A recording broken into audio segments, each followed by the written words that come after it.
फक्त एवढं म्हणणं आहे, जो प्रिन्सिपल आहे तो पिऊन येतोय.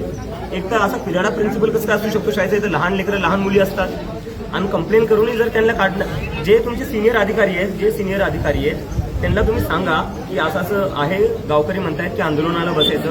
जर त्या प्रिन्सिपलला काढण्यात नाही आलं तर रोज पिऊन येत आहे तिथे, त्यांना जर नाही काढण्यात आलं तर इथं गाववाल्यांसोबत मी आंदोलनाला बसायचं ना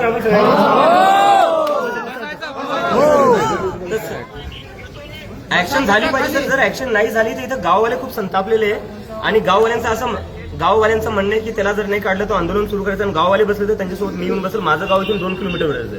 5 क्लास आहेत, 2 शिक्षक आहेत, कसं हँडल करतील? 5 क्लासमध्ये 2 शिक्षक आहेत सर. हे मला गाववाले सांगतायत की 5 इथं क्लासरूम्स आहे आणि त्याला शिकवायला फक्त 2च लोक आहेत. त्याच्यातली एक SIRच्या ड्युटीवर आहे म्हणे.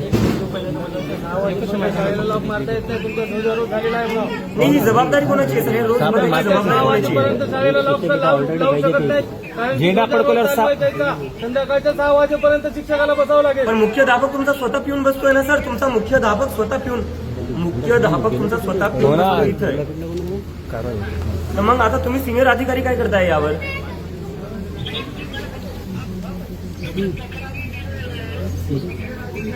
नाही, मला गाववाले सांगतायत तक्रारी दिल्या आहेत, ते मान्य, पण तक्रारीचं झालं काय?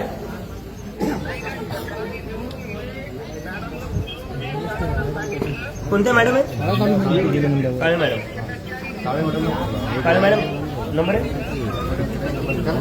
एक काम करा ना, तुम्ही काळे मॅडमला कॉलवर घ्या ना. काळे मॅडमला कॉलवर घ्या म्हणा, त्याला 5 वेळा सांगितलं.